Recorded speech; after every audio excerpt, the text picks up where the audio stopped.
India versus Afghanistan के day 2 match में क्या हुआ है, क्या हुआ सब कुछ बताऊंगा। और क्योंकि देखो, इंडिया ने 568 रन पे डिक्लेयर कर दिया, और उधर अफगानिस्तान के 113 पे पांच विकेट हो चुके हैं। क्या इंडिया अफगानिस्तान को फॉलो ऑन दे पाएगी? तो बहुत सारी बातें करनी है, तो वीडियो को लाइक करके चैनल को सब्सक्राइब कर लो, दबा शेयर करो। आज बहुत सारी बातें करते हैं। आइए देखते हैं, देखो मजा सबसे आएगा। देखो सबसे पहले बात करते हैं भाई कि इंडिया पे। इंडिया 568 रन पे डिक्लेयर करती है, और जिसमें उसकी वाशिंगटन सुंदर का हाफ ब्रिलियंट आउटस्टैंडिंग पर हाफ सेंचुरी होता है, बहुत ही कमाल लाजवाब सेंचुरी होता है। फिर उसके बाद अफगानिस्तान आती है बैटिंग करने। फिर अफगानिस्तान की सबसे बड़ी जो गलती की है इस बार मुझे लगा कि ओपनर को रहना चाहिए था। ओपनर को किसी एक ओपनर को वहां पे रहना चाहिए था। थोड़ा समय, लोग कोई T20 नहीं चल रहा कि आते ही मारना है आपको, 200 250 की स्ट्राइक रेट से मारना। टेस्ट चल रहा है, आपको 40 50 की स्ट्राइक रेट से खेलना है, बस तो रुके रहो। नहीं यार, रुकने में क्या जा रहा है? रुके रहो, वहीं पे खेलते रहो आराम से। नहीं हो रहा है बॉल रोक दो, नहीं हो रहा है बॉल रोक दो। देखो गैप गुप में अगर एक आध दो सिंगल मिल सिंगल ले लो, नहीं तो फिर ले जाओ। फिर क्या जरूरत है यार? मतलब समझ नहीं आया, मतलब अफगानिस्तान का तो ये भी सिस्टम था। और यही मुझे लगा कि सबसे मुझे और मेरे हिसाब से तो यही सबसे बड़ी गलती थी अफगानिस्तान की कि कोई मतलब रुकने को तैयार ही नहीं। कोई मतलब कि ऐसा नहीं था कि चल भाई मैं 100 150 बॉल मैं खेल लेता हूँ, 100 150 बॉल तू खेल ले। ऐसा कोई सिस्टम ही नहीं है। तो ये सबसे बड़ी इनकी गलती थी, जिसकी वजह से आज वो 113 पे 5 विकेट। और डर है ये है अफगानिस्तान को कि वो फॉलो ऑन मतलब कि न ले ले, कि फॉलो ऑन, और इंडिया को फॉलो ऑन दे देना चाहिए कि नहीं देना चाहिए पता नहीं। पर देखो, इंडिया को ना फॉलो ऑन, इंडिया दो कंडीशन में पड़ सकती है। मैं देखो साफ साफ बता रहा हूँ, इंडिया इसलिए दो कंडीशन में पड़ सकती है कि इंडिया मतलब कि एक सोची कि यार फॉलो ऑन नहीं देता हूँ, कुछ और रन बना देता हूँ, बॉलर्स को भी रेस्ट मिल जाएगा। उधर बैट्स मैं भी खेल लूंगा थोड़ा सा, तो बॉलर को रेस्ट मिल जाए, ये हो जाएगा। दूसरा ये कि अगर अफगानिस्तान को फॉलो ऑन बचाना पड़ेगा, ठीक है, 113 पे 5 चुके, अब यहाँ से किसी एक को मतलब कि सेंचुरी मारना पड़ेगा, हाफ सेंचुरी मारना पड़ेगा, कुछ भी करके 564 रन को भाई वो करना पड़ेगा, फॉलो ऑन से बचाना पड़ेगा। कम से कम 300 350 रन बनाना पड़ेगा अब यहाँ से, और तब जाके कुछ मतलब फॉलो ऑन से बचेंगे। तो ये सिस्टम है मतलब अफगानिस्तान का। और मुझे लगता है कि अफगानिस्तान बचा पाएगी यार फॉलो ऑन, क्योंकि जिस तरीके से इंडियन टीम इंडिया की बॉलिंग चल रही है ना, बॉलिंग लाइनअप बहुत ही खतरनाक है। मानव सुथार नाम तो सुना होगा भाई इस बंदे का, GT का बॉलर है, बहुत ही कमाल लाजवाब बॉलर है।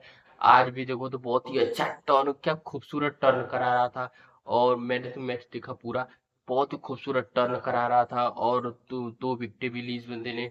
और मतलब ऐसा लग रहा था कि मतलब देखो भाई इस बंदे का फ्यूचर तो ब्राइट है, इतना तो समझ में आ गया इस टेस्ट क्रिकेट से कि इस बंदे का तो फ्यूचर ब्राइट है, क्योंकि बहुत ही कमाल लाजवाब बॉलिंग कर रहा था यार इस बंदा। मानव सुथार नाम याद रखना, बहुत आगे चल के बैट से तो मैच जिताएगा ही जिताएगा। अगर कहीं रैंक टर्नर पिच मिल गया, तो ये बंदा वहां से भी आपको मैच जिता देगा। इतनी क्वालिटी है इस बंदे में, मानव सुथार नाम याद रखना है इस बंदे का। दूसरी बात कि इंडिया मतलब कि 568 रन बनाते हो, देखो मैंने पहले ही बोला था कि अगर आपको जितना यार कि 350 रन बनाए थे, 368 या 350 रन बनाए थे डे 1 में, मैंने यहाँ से बोला था कि आप 50 रन या 100 रन आप यहाँ से बना दो, बहुत इनफ है, बहुत है। क्योंकि अफगानिस्तान है, वो कोई ऑस्ट्रेलिया इंग्लैंड न्यूजीलैंड नहीं है कि आपको के घर में घुस के आपको 600 रन का टारगेट बना के आप दे दिए तो 600 रन वो चेस कर दें।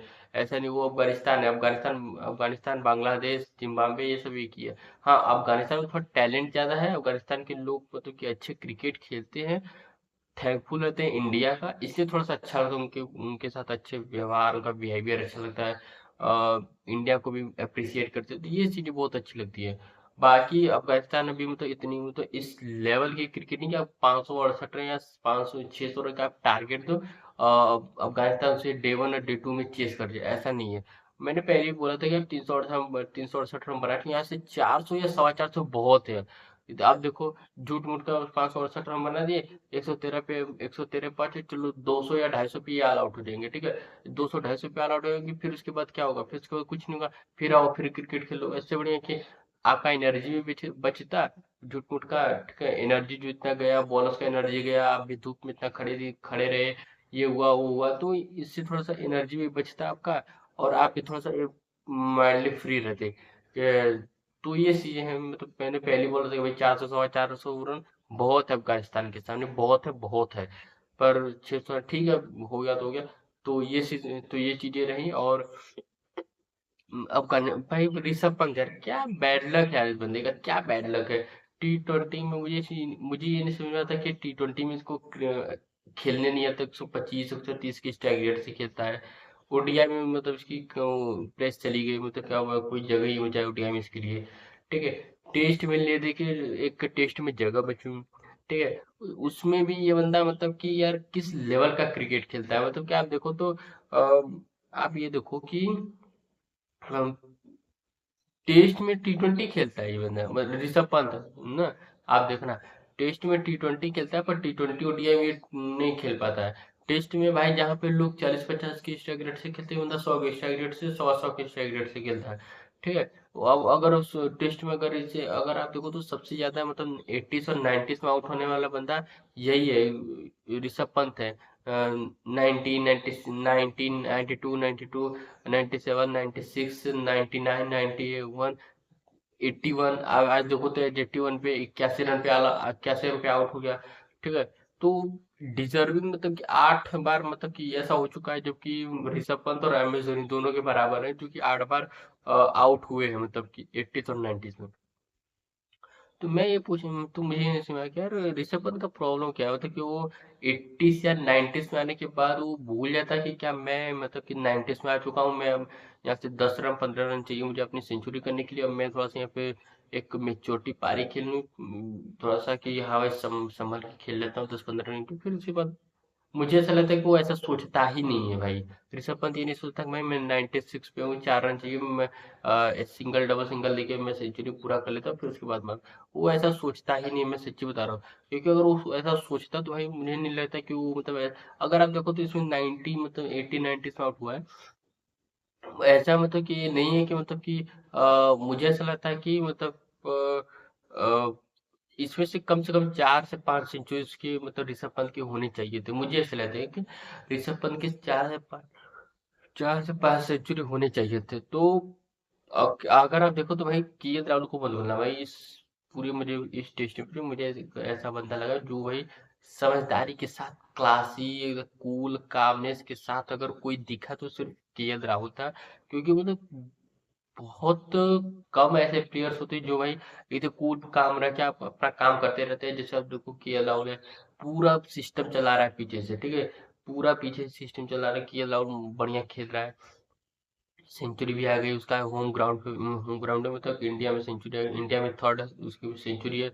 ओवरऑल मतलब कि सेना कंट्री में तो बहुत है। ठीक है। तो ये चीजें हैं। इंडिया 16 साल के बाद एक होम मतलब कि होम टेस्ट मैच खेले जिसमें रविंद्र जडेजा और रवि अश्विन नहीं है। 16 साल के बाद ऐसा एक मुहूर्त बना हुआ है एकदम अब वो किसकी वजह से बना है आपको पता है, सिलेक्टर्स की वजह से। ठीक है। दूसरी बात कि शुभमन गिल के भाई अंदर मेच्योरिटी आ चुकी है। Shubman Gill highest batting average हो गया है 1000 रन के तौर पे, अगर 1000 रन के बराबर। डॉन ब्रैडमैन है भाई 101 का एवरेज है उनका, गिल का 83 का हो गया है। तो ये सारी चीजें हैं। और अगर आप देखो तो शुभमन गिल अगर 2 या 3 टेस्ट मैच होता तो करीब करीब 90+ वो भी चला गया होता। ठीक है। उसका एवरेज 1000 रन के तौर पे दिखा रहा है, वैसे उसका एवरेज मतलब ओवरऑल देखो तो शुभमन गिल का एवरेज 42 का है। ठीक है। 11 सेंचुरी चुकी है उसके टेस्ट में। और फ्यूचर बहुत ही ब्राइट है। इंडियन टेस्ट टीम का कैप्टन है, ओडीआई का कैप्टन है। T20 में कुछ जगह ही नहीं, ओडीआई T20 में उसका जगह नहीं है, पता नहीं क्यों नहीं है। पर मुझे समय पर T20 में अच्छा खेलता है यार। आप देखो जी वो देखो जमाना क्या आ चुका है, जो आप T20 खेलते हो कि जैसे अभिषेक शर्मा, वैभव सूर्यवंशी आते पहले बॉल से छक्का। और वह शुभमन गिल के अंदर की क्वालिटी नहीं कि आप उसके आप वो आते ही पहले बॉल से छक्का मारे। मतलब वो धीरे धीरे धीरे धीरे धीरे धीरे मारता है। मारता वो भी है, मतलब कि 160 170 180 की स्ट्राइक रेट से खेलेगा। पर वैभव सूर्यवंशी अभिषेक शर्मा स्टार्टिंग 250 पौने 300 की स्ट्राइक रेट से करते हैं। तो वो थोड़ा सा होता है कि ऐसा लगता है कि सुमन गिल स्लो खेल रहा है, तो वो सिस्टम हो जाता है। आप लोग क्या लगता है कमेंट बॉक्स में जरूर वीडियो को लाइक करके चैनल को सब्सक्राइब कर दो, दबा के शेयर करो।